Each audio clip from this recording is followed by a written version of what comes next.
Hey Reddit, I guess I need to vent. Maybe it's just to get it off my chest, or maybe it's to hear from anyone, that I'm not completely losing it. I'm 41 years old, and my life has always felt like a footnote in someone else's story. That's someone else? My younger sister Sarah, who's 37 now, started as far back as I can remember. Sarah was the golden child. My parents absolutely adored her. I mean, she could do no wrong. I don't think they ever meant to outright ignore me, but that's how it felt. Every achievement, every special moment of mine, always seemed to get overshadowed by Sarah's mere existence. Take birthdays, for instance. I remember when I turned 10, I'd been so excited. My mom baked a cake, I had a few friends over, and we were all set to have a great time. Then Sarah, only 6 at the time, waltzed into the living room wearing this princess dress, complete with a tiara. Suddenly, the party wasn't about me anymore. Everyone started gushing over how adorable she was. She got more compliments and attention on my birthday than I did. That wasn't the last time either. It wasn't just the little moments. It was big things too. When I brought home decent grades, my parents barely batted an eye. But when Sarah got an A on a spelling test, it was like she'd won a Nobel Prize. They'd shower her with praise, take her out for ice cream and tell me, "Why can't you be more like Sarah?" Hearing that over and over again broke something inside me. It wasn't just that Sarah was good at things, she was smart and pretty, but it was that my efforts were never enough. No matter how hard I tried, Sarah's shadow always loomed over me. I tried to talk to my parents about it once when I was a teenager. I remember sitting at the kitchen table, trying to explain how I felt invisible. My mom just waved it off, saying I was being too sensitive, and that I should be happy for my sister. "Sarah just needs a little more encouragement," she said. "She's younger. You have to understand that." Felt like a slap in the face. I wanted to scream. What about me? Don't I need encouragement too? But I didn't.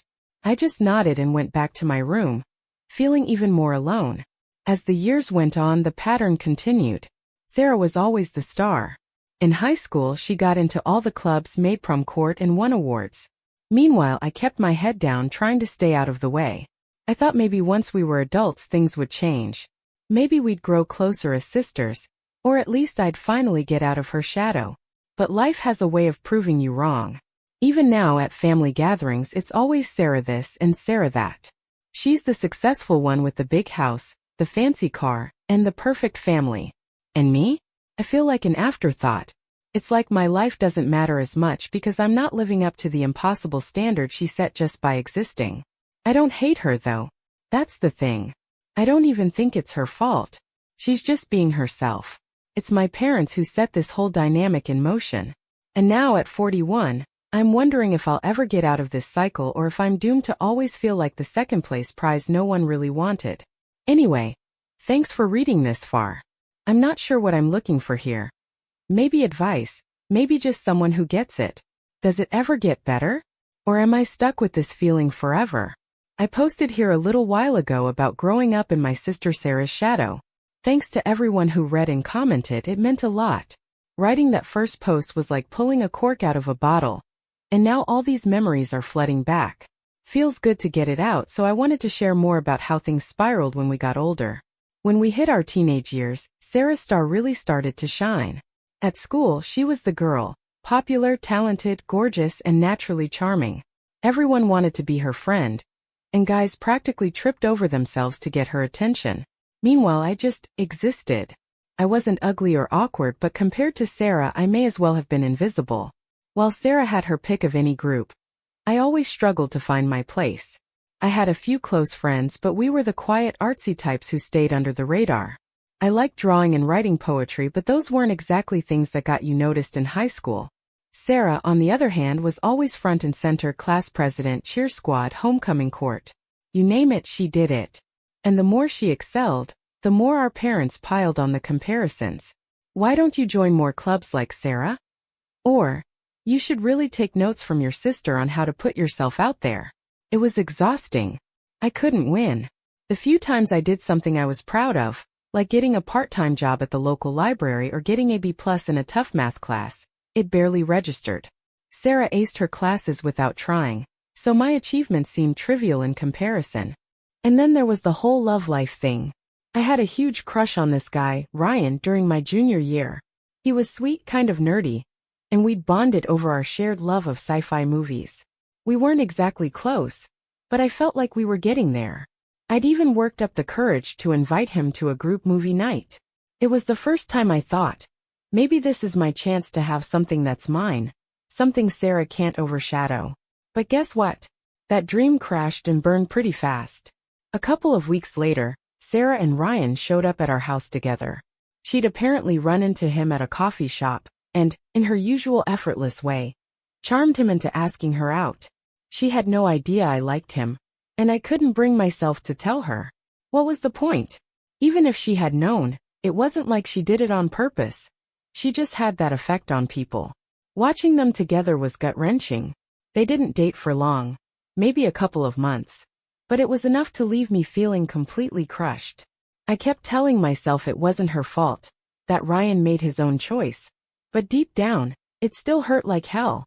By the time we graduated, I'd given up trying to compete. It was easier to fade into the background than to constantly come up short. Sarah went on to an out-of-state university on a full scholarship, while I stayed closer to home and went to a small community college. My parents made a big fuss over her acceptance letters, throwing her a huge going-away party and bragging to everyone about their brilliant daughter.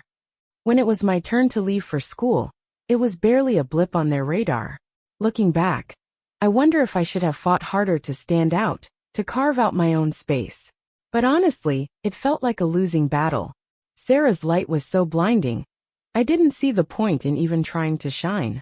Anyway, that's where things stood as we transitioned into adulthood. I thought maybe once we weren't living under the same roof, things would finally start to change.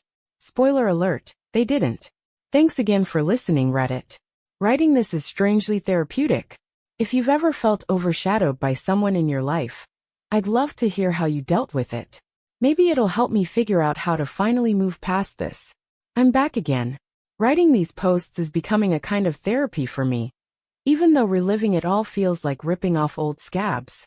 I've shared how my sister Sarah has always been the golden child, and my teenage years were defined by living in her shadow. Now I want to talk about how things played out as we became adults, and how it felt like I still couldn't escape. After high school, I went to a small community college, and eventually worked my way into nursing school. It wasn't easy. Nursing programs are tough, but I was determined to make something of myself. I worked long hours, studied like crazy, and managed to graduate with honors. I was proud of what I'd accomplished. I'd found a career where I could make a real difference, helping people every single day. Meanwhile, Sarah went to a prestigious university and breezed her way through law school. Naturally, our parents couldn't stop raving about her. They framed her acceptance letter, threw her another big party when she graduated, and bragged to everyone who would listen about how their baby girl was going to be a hotshot lawyer. I wasn't bitter, okay, maybe a little, but I told myself it was fine. We were on different paths, and I was happy with mine. But even after all my hard work, my achievements were barely acknowledged. When I passed my nursing board exams, I called my parents, excited to share the news. My mom's response: "Oh, that's nice, honey. Did you hear Sarah just landed a position at a top law firm?" I wanted to scream. Why couldn't they just once be proud of me without immediately pivoting to Sarah? Things hit a boiling point when Sarah got married. Of course, her wedding was an elaborate magazine-worthy event. It was everything you'd expect from the golden child. Perfect dress, perfect venue. All the right people in attendance. I didn't even want to go at first, but I did, because I was her sister and I had to. And then came the ultimate punch in the gut. My parents were so wrapped up in her day that they barely noticed I was there. It was like I didn't even exist. I tried to brush it off. I kept telling myself that I was happy for Sarah, and that her happiness didn't diminish my own. But truthfully, it stung. It always did. No matter how hard I worked, how much I accomplished, it felt like I was just a backdrop in the story of her life. Then came the bombshell. A few months after her wedding, I found out that Sarah was having an affair. I don't know why I was so surprised. Maybe I wanted to believe that she was different, that the golden child couldn't have a dark side. But she did. And it was my best friend Clara who told me.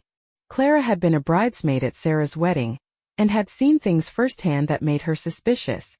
When she told me, my stomach dropped. Sarah had been seeing someone behind her husband's back for months. And the worst part? She didn't even seem to care. I didn't know how to react. Part of me felt betrayed, not because of Sarah's actions, but because of how this moment would once again shift the narrative. I knew how our parents would react. They'd be disappointed, yes, but they'd find a way to justify it. They'd make excuses for her. They always did. But when it came to me, if I even made the smallest mistake, it would be blown out of proportion. I kept the secret. I didn't tell anyone, not even my parents, because I knew that in the end it wouldn't matter. Sarah would be the one who would get all the sympathy, and I would still be the shadow waiting for my moment to matter. It wasn't fair, but that was my reality. Eventually, Sarah's affair came to light, but the fallout wasn't as bad as I'd expected. Our parents did what they always did. They shifted into damage control mode. They comforted Sarah, tried to fix things in a way that would make everything seem okay again. It was almost laughable how quickly they moved past it, while I was still stuck in my own feelings of frustration, resentment, and frankly, exhaustion. But no matter how many times I tried to push my own accomplishments, my own feelings, to the forefront, it always felt like they were nothing compared to Sarah's. Even in the face of everything that happened, even with her mistakes and flaws coming to light, she was still the center of attention. So here I am. I've made something of myself. I'm proud of the person I've become, even if my parents don't see it that way. I've been successful in my own right, but I still feel like I'm living in someone else's shadow. Sometimes I wonder if I'll ever break free from that feeling. Thanks for letting me get all of this out. I don't know if it'll help anything, but maybe putting it into words will be the first step toward finding peace with it. I'm back again, and this time I need to vent about something that still gets under my skin every time I think about it. Sarah's wedding. If you've read my earlier posts, you know the drill. She's always been the golden child, and I've always been the shadow. But her wedding took things to a whole new level, and I don't think I'll ever forget how it all went down. When Sarah got engaged, I wasn't surprised. Her now husband, Daniel, is the kind of guy my parents would have handpicked for her. Successful, charming, and just a little too perfect. As soon as they announced it, the family went into overdrive planning the wedding of the year. I wasn't even jealous at first. I figured, fine, let her have her big day. Maybe this could be a chance for us to bond, or at least exist on the same level for once. Spoiler, I was dead wrong. Sarah asked me to be a bridesmaid, which I agreed to. I thought it was a nice gesture at first, but it quickly became clear that my role was more about filling a quota than anything else. She was the epitome of a star bride. And I'm not saying that in a cute or funny way. Everything was about her, and not in the typical "it's your day, enjoy it" way. She was obsessed with making sure everyone knew she was the center of the universe. The bridezilla moments started early. She micromanaged everything: the dresses, the hairstyles, even how we walked. At one point, she had a full-blown meltdown because she didn't like how one of the bridesmaids was holding her bouquet during rehearsal. She made her cry. And when I tried to step in to calm things down, Sarah snapped at me saying, "You're always trying to ruin things." I wasn't, of course, but in her mind, everything not going perfectly was somehow my fault. Then came the accusation. It still makes my blood boil just thinking about it. Sarah had a family heirloom, a pearl necklace that had been passed down from our grandmother. She planned to wear it for the wedding, but a few days before the ceremony, she couldn't find it. Instead of assuming she misplaced it, she immediately accused me of stealing it. I was floored. "Why would I take your necklace, Sarah?" I asked, trying to keep my cool. Her response: "I don't know, Amy, maybe you're jealous.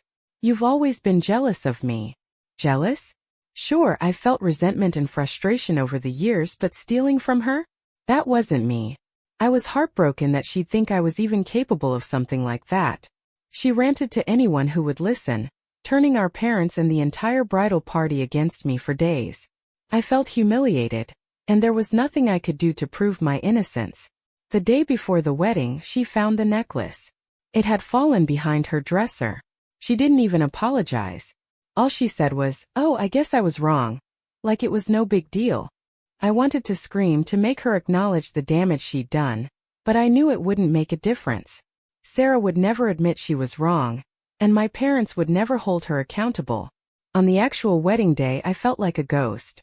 I stood in the background, smiled for the photos, and kept my mouth shut. Sarah acted like nothing had happened, soaking up all the attention and praise while I felt invisible. Yet again. After the ceremony, a few family members came up to me and said things like, "It's so nice of you to support your sister after everything," as if I was the villain who needed to atone for some crime. I wanted to tell them the truth to make them see the real Sarah, but I didn't. I just nodded and kept my head down. Even now I can't look back on that day without feeling a mix of anger, sadness, and disbelief. The way she treated me, the accusations, the complete disregard for my feelings, was a turning point for me. It made me realize that no matter how much I tried to be a good sister, it would never be enough. Thanks for letting me share this, Reddit. I'm not sure what I'm looking for: validation, advice, or just someone to say they've been there too. All I know is that I'm tired of living in this endless cycle of hurt and disappointment. How do you move on when it feels like the people closest to you don't see your worth? It's been a while since my last post. I've been trying to focus on my own life, but some recent events have pulled me right back into the mess that is my relationship with my sister, Sarah. Things were finally starting to look up for me. My husband, Michael, and I worked hard to build a life we're proud of. But, of course, Sarah found a way to make it all about her again. For context, Michael and I have been married for 10 years now. We've had our ups and downs like any couple, but we've built a really solid partnership. Both of us have worked tirelessly in our careers, me as a nurse and Michael in real estate investment. Over the years, we've managed to achieve financial stability, and a few months ago we closed on our dream home. It's a gorgeous house worth $8 million, and it's the result of years of hard work and sacrifice. For the first time, I felt like I had something that was truly mine. Something Sarah couldn't overshadow or take away. But, as usual, I underestimated her ability to find a way to insert herself into my life. Sarah's life, on the other hand, hasn't been as rosy lately. After her perfect wedding and high-powered legal career, things started to fall apart for her. She and her husband, Daniel, divorced a couple of years ago after her affair came to light, and it wasn't a clean split. He left her with a hefty alimony settlement, but it's clear she's still struggling to maintain the image of perfection she's always prided herself on. On top of that, she's been having trouble at work. She used to be a rising star at her firm, but rumors started circulating about her unreliability and issues with colleagues. I don't know all the details, but from what I've heard, her reputation isn't what it used to be. So here we are, Michael and I thriving, and Sarah barely keeping her head above water. You'd think this would be the moment she'd reflect, maybe even be happy for me. But no, she's taken a different approach: jealousy. It started subtly, with little comments during family gatherings. "Wow, Amy, I guess marrying the right guy really paid off for you," she'd say with a tight smile. Or, "You're so lucky, I wish I had time to focus on my personal life like you do." It didn't matter that Michael and I worked our asses off for what we have. Sarah framed it like we'd somehow gotten lucky while she'd been dealt a bad hand. Then it got worse. A few weeks ago, we hosted a dinner party at our new house.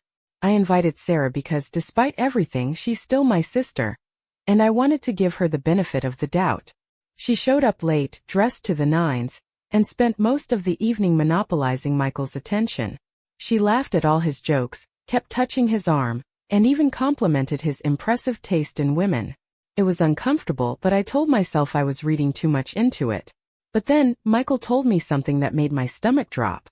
A few days after the dinner, Sarah called him directly, something she's never done before. She told him she'd been feeling lonely, and thought he'd understand since he's such a kind and attentive man. She even suggested they meet up for coffee to talk more. Michael, bless him, shut her down immediately and told me everything. I was furious.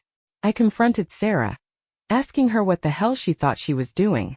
At first, she tried to play dumb, saying, "I don't know what you're talking about."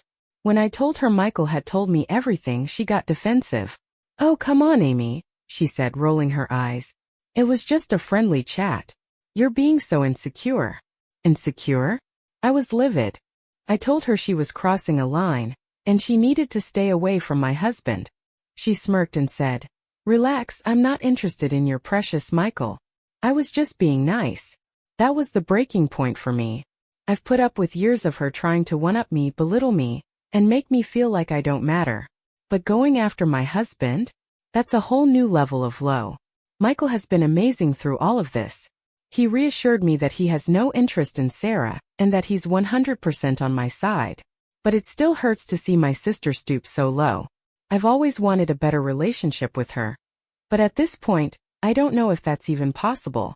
Thanks for letting me get this off my chest. I'm tired of living in Sarah's shadow and dealing with her manipulations. Has anyone else dealt with a toxic sibling like this? How do you even begin to set boundaries when they refuse to respect them? I never thought I'd be writing this update, but here we are. I'm still processing everything that's happened, but I figured sharing it with you might help me make sense of it. If you followed my posts, you know my sister Sarah has been a thorn in my side for most of my life. Her jealousy recently took a turn for the worse when she tried to interfere in my marriage. What happened next is something I never saw coming. After Sarah's inappropriate behavior at our dinner party, and her attempt to meet with Michael under the guise of loneliness, Michael and I decided we needed to set firm boundaries. I was fed up with her manipulation and wanted proof of what she was doing, especially since she always twisted things to make me look like the bad guy. Michael and I talked it over, and we agreed to record any future interactions to protect ourselves. It didn't take long for an opportunity to arise. Sarah called Michael again, claiming she needed someone to talk to. This time Michael agreed to meet her, but only in a public place where we could discreetly record the interaction. I felt sick about the whole thing, but I knew it was the only way to reveal the truth. At the coffee shop, Sarah wasted no time crossing boundaries. She told Michael how unhappy she was, how she felt trapped in her life, and how she admired him for being such a strong, supportive husband. She leaned in, touched his hand, and even said, "If only I had someone like you, maybe my life wouldn't be such a mess." Michael played along just enough to keep her talking, all while our hidden camera captured everything. When we reviewed the footage later, I felt a mix of vindication and heartbreak. It was undeniable proof of Sarah's behavior, but it also hurt to see just how far she was willing to go. Michael was incredible through all of this, constantly reassuring me that he had no interest in Sarah and that his only goal was to protect our marriage. We decided it was time to show the recording to my parents. I didn't know how they'd react. They've always been blind to Sarah's faults, but I hoped the evidence would finally open their eyes. When we sat them down and played the video, their expressions went from disbelief to shock. My mom kept shaking her head, saying, "This can't be true," while my dad sat silently, his face pale. When the video ended, there was a long silence before my dad finally spoke. "I don't know what to say," he admitted. My mom started crying, saying she couldn't believe Sarah would do something like this. For the first time in my life, they didn't defend her. They didn't make excuses. They just sat there stunned. Word got back to Sarah's ex-husband, Daniel, who was furious. I hadn't planned on sharing the footage with him, but my parents thought he deserved to know. When he saw the recording, he told us it validated everything he'd suspected during their marriage. He later filed for full custody of their kids, citing Sarah's behavior as evidence of her instability. As for Sarah, her world began to crumble. The video spread within our extended family, and her carefully crafted image of perfection shattered overnight. Friends distanced themselves, her colleagues at work found out, and her reputation took a massive hit. She called me, screaming that I'd ruined her life. She accused me of being vindictive and jealous, which was ironic given everything she'd done to me over the years. I told her the truth. I wasn't trying to ruin her life, but I wasn't going to let her destroy mine either. For the first time, I felt like I'd taken control of the narrative. I wasn't going to let her manipulations define me anymore. Now things are different. My parents have started to see me in a new light. They've apologized for the way they've treated me over the years, and while it doesn't erase the pain, it's a step in the right direction. Michael and I are stronger than ever, and I feel like I can finally breathe again without Sarah's shadow looming over me. I don't know what's next for Sarah. Part of me still feels sorry for her, but I know I can't fix her, and I'm done trying. All I can do now is focus on my own happiness and keep building the life I deserve. Thank you to everyone who's been following this journey. Your support and advice have meant so much to me. For the first time in a long time, I feel free. I don't even know where to start with this update. It feels surreal, like something out of a bad drama. If you've been following my story, you know my relationship with my family, especially my sister Sarah, has been strained for as long as I can remember. But what happened recently has shaken me to my core. After everything with Sarah, I thought the worst was behind me. She'd tried to interfere in my marriage, and Michael and I exposed her behavior to our parents, which finally opened their eyes. It felt like I was finally breaking free from years of being overshadowed and manipulated. I even started to mend my relationship with my parents, especially my mom, who'd always been Sarah's biggest supporter. But as it turns out, my mom wasn't ready to let go of her golden child, or her grudge against me. A few months ago, things started to get weird. I noticed strange charges on our credit card statements, purchases I hadn't made, packages I didn't order started showing up at our house, and emails I didn't send were suddenly in my outbox. At first, I thought it was a simple case of identity theft, but the more I dug, the more unsettling it became. Someone was using my name and information to make purchases and create fake accounts. I reported it to the police, but things escalated quickly. One morning, I woke up to find the police at my door with a search warrant. They said they'd received a tip that I was involved in a fraudulent scheme to embezzle money from a local charity. I was in complete shock. They seized my computer, documents, and even my phone. It felt like my entire life was unraveling. Michael was my rock during this time, but even he couldn't hide how scared he was. The evidence against me was mounting. Bank transfers I didn't authorize, emails I didn't write, and even signed documents with my name on them. It looked bad, and for a while I genuinely thought I might go to prison for something I didn't do. Then everything changed. My lawyer found a critical piece of evidence. A digital trail that led back to my mom. She had been the one behind everything. She'd used my personal information to fabricate the scheme, all to make it look like I was a criminal. When the truth came out, I was devastated. I couldn't understand why my own mother would do something so cruel. During the investigation, it became clear that she'd been trying to protect Sarah by taking me down. She saw my recent success as a threat to Sarah, and in her twisted mind, framing me for a crime would level the playing field. The court case was brutal. My mom showed no remorse, even as the evidence piled up against her. She tried to spin it as a misunderstanding, claiming she didn't mean for things to go so far. But the judge didn't buy it. In the end, she was sentenced to 9 years in prison for conspiracy and fraud. I don't even know how to process all of this. On one hand, I feel vindicated, the truth came out, and I was acquitted of all charges. But on the other hand, I've lost what little relationship I had left with my mother. Knowing she was willing to destroy my life for Sarah's sake is a pain I can't even put into words. Michael has been my anchor through all of this. He keeps reminding me that we're stronger together, and that I don't need their approval or love to validate my worth. But it's hard to shake the feeling of betrayal. Sarah, of course, hasn't reached out. I don't know if she even feels guilty about what happened, but at this point I don't care. I'm done trying to make sense of their behavior. For now, I'm focusing on moving forward. Michael and I are taking a vacation to clear our heads, and I've been leaning on therapy to help me heal. This whole ordeal has shown me just how resilient I can be, even when everything seems to fall apart. Thanks for reading, Reddit. Your support through this insane journey has meant the world to me. If there's one thing I've learned, it's that family isn't about blood. It's about the people who truly care about you. And for now, that's enough. This is going to be the hardest post I've ever written, but I need to get it out.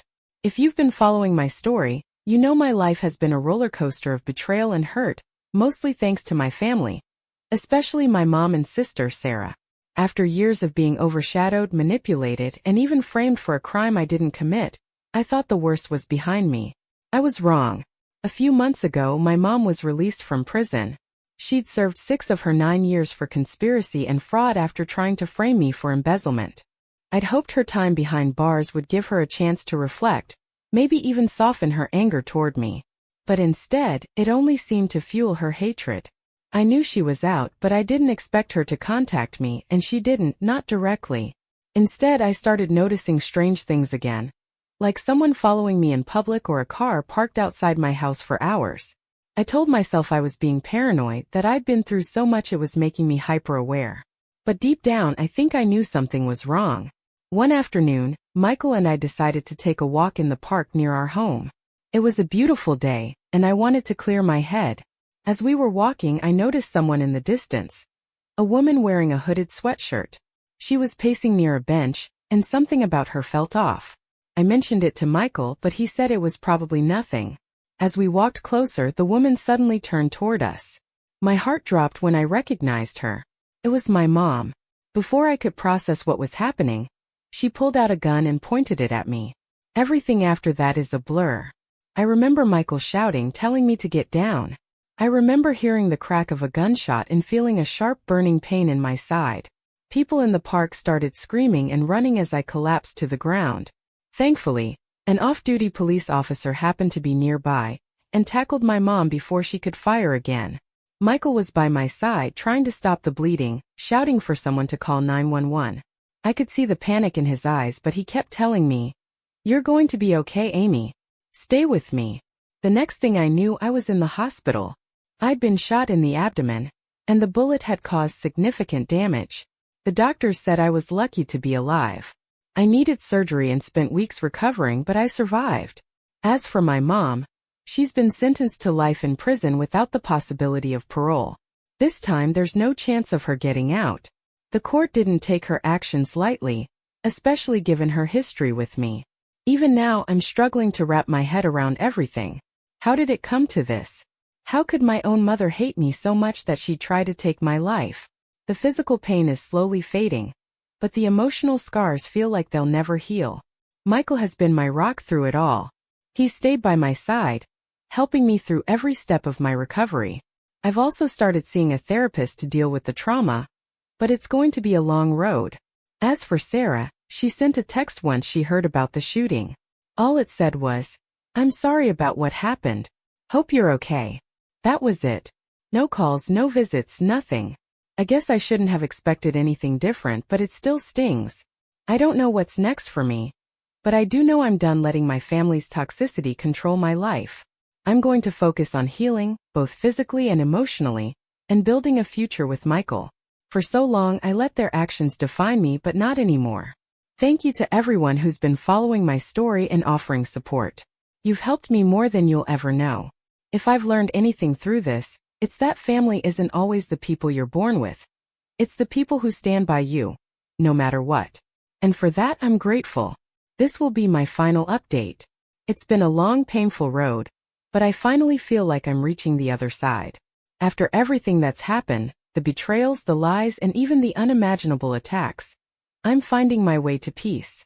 I wanted to share where I am now and how, against all odds, I've managed to rebuild my life. Recovering from the shooting wasn't just a physical challenge, it was an emotional one. The pain from the wound was temporary, but the scars it left behind were deeper than I could have anticipated. For weeks, I couldn't sleep without reliving that moment in the park. The image of my own mother pointing a gun at me haunted me. But I wasn't alone. Michael was there every step of the way. He was my strength when I felt weak, my voice when I felt silenced, and my comfort when I wanted to crumble. He reminded me daily that I was loved, that I was worth fighting for, and that the actions of my mother and sister didn't define me. And then there was Sarah. After the shooting, something changed in her. At first, I thought her apology text was just another empty gesture. But she surprised me. She started reaching out more, not to excuse herself, but to genuinely take accountability for the pain she'd caused. Started with small things. She'd check in to see how I was feeling or offer to help with errands while I recovered. Then one day, she showed up at my door with a handwritten letter. In it, she admitted how her jealousy and selfishness had hurt me for so many years. She didn't make excuses, and for the first time, I saw real remorse in her eyes. It wasn't an instant fix. Forgiveness doesn't work that way. But her willingness to acknowledge her faults and put in the effort to make things right was a step in the right direction. Slowly, we began to rebuild our relationship, not as the perfect sisters we could never be, but as two flawed people trying to do better. As for my parents, their relationship with me has become distant, almost non-existent. They couldn't face the reality of what my mom had done or the role they played in enabling Sarah's behavior all those years. At first, I mourned the loss, but I've come to see it as a necessary boundary. I no longer crave their approval or validation. I've learned to give that to myself. The most significant shift has been in how I approach my own family. Michael and I have focused on creating a loving, harmonious environment for our children, something I never had growing up. I want them to know they're valued, that their worth isn't tied to comparisons or expectations. Our home is full of love, laughter, and support, and that's the greatest gift I can give them. Sarah has even become part of that environment. She's taken on the role of aunt to my kids, and they adore her. It's strange how life works. How someone who once caused so much pain can transform into someone who brings joy. I know she's still on her own journey of healing, but I'm proud of the progress she's made. Looking back, it's hard to believe everything I've been through. The betrayals, the heartbreak, the danger, it felt insurmountable at times. But standing here now, I see how far I've come. I'm not the same person I was years ago, constantly living in someone else's shadow. I've found my voice, my strength, and my purpose. If you've been following my story, thank you for being part of this journey. Your words of support and encouragement have meant more to me than I can ever say. For anyone going through something similar, I want you to know this: you are stronger than you think. Even in the darkest moments, there's hope. I'm finally at peace, surrounded by the people I love and who love me in return. Life isn't perfect, it never is, but it's mine, and for that I'm endlessly grateful.